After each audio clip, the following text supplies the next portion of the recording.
लगभग हर बात पर ही जी, खुलकर रघुराज जी जी, अपनी बात रखेंगे और सबसे पहला सवाल जो कि इन दिनों चर्चाओं में चल रहा है, लोकसभा चुनाव 2024 को लेकर। जी। India, India, India, India versus NDA, India versus BJP, India versus Modi. तो इसको लेकर कहीं न कहीं ये ज़रूर कहा जा रहा है कि इसमें यूपी का अहम रोल होने वाला है। आप यूपी से आते हैं, राज्य मंत्री, श्रम विभाग जैसा बड़ा मंत्रालय आपके पास है। जी। तो अगर यूपी में समीकरण बिगड़े तो पूरे देश में बीजेपी का खेल बिगड़ सकता है। इसको आप कैसे देख सकते हैं? क्या बिगड़ सकते हैं समीकरण? देखिए अखिल जी, मैं आपके माध्यम से ये कहना चाहूँगा जी। कि समीकरण कदापि नहीं बिगड़ेंगे। क्योंकि देखिए कोरोना काल में अगर योगी सरकार न होती उत्तर प्रदेश में तो लोग भूखे मर गए होते। क्योंकि उत्तर प्रदेश में 25 करोड़ की आबादी है, लिखित में 23.5 करोड़ है, लेकिन वैसे 25 करोड़ आबादी है। क्योंकि कुछ लोग तो ऐसे हैं जिनके बेचारों के आधार कार्ड ही नहीं बन पाते और ना वो बनवाना चाहते, उनकी इच्छा जी। भी नहीं रहती है। यूपी जो है वर्ल्ड का छठा कंट्री है पॉपुलेशन की दृष्टि से, क्षेत्रफल जी। कम हो सकता है। तो इसलिए 80 सीट हम जीतने वाले हैं। इसलिए जीतने वाले हैं, आदरणीय योगी जी ने सबका साथ, सबका विकास, सबका विश्वास जीता है। देखिए मैं बताऊं, मेरे विभाग में 2,65,000 कन्याओं को विवाह किया है। आदरणीय योगी जी ने कहा है जो गरीब की कन्या वो मेरी कन्या है। और 65,000 मुस्लिम कन्याओं का विवाह किया है। इसलिए कोट कर रहा हूं मैं आपके माध्यम से कि 65,000 मुस्लिम कन्याओं को विवाह किया है। हमको वोट नहीं मिला, जितना हमको अपेक्षा थी उतना वोट नहीं मिला है। लेकिन आज नहीं तो कल, कल नहीं तो परसों वो हमको फिर वोट देंगे, क्योंकि हमने ना तो हिंदू मुसलमान कराया है, ना हमने कहीं लड़ने दिया है, ना हमने लड़वाया है।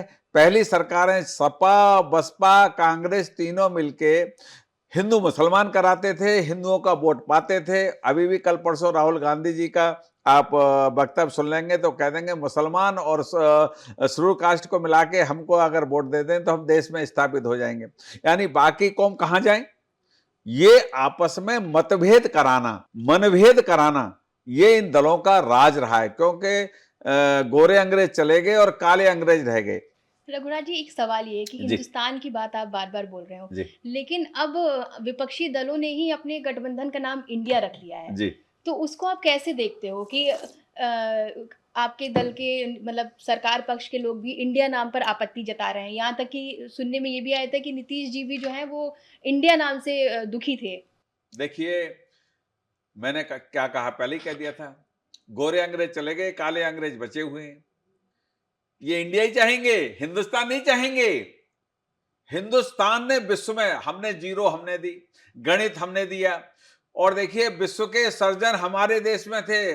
शिव भगवान ने जब गणेश जी को हथनी का सिर लगाया तो सबसे पहले विश्व के सर्जन वो थे। विश्व की विश्व की व्यवस्था हमने, विश्व, और बाकी तो आप इंग्लैंड चले जाओ, अमेरिका चले जाओ, जापान चले जाओ, तो वहां पर कहाँ की ईंट कहाँ का रोड़ा, भानुमति ने कुनबा जोड़ा। देयर इज नो कल्चर, वहां कोई कल्चर नहीं है। 2.5 साल का एग्रीमेंट हुआ उस लड़की के साथ, 2.5 साल का हुआ उस औरत के साथ, और उससे एक बच्चे। जैसे अभी आपके बराक ओबामा जी ने कहा आई हैव ए 3 फादर। हमारे यहाँ 3 फादर कह दिया तो कितनी गाली हो जाएगी। अखिल जी बताइए ना, जी। हमारे यहाँ ये कह देंगे मेरे 3 बाप हैं, तो गाली नहीं हो गई? गाली जी, हो। बिल्कुल। वो अपनी किताब में लिखा उन्होंने, मैंने उनकी किताब पढ़ी है। वो कहे आई हैव ए 3 फादर। ठीक है।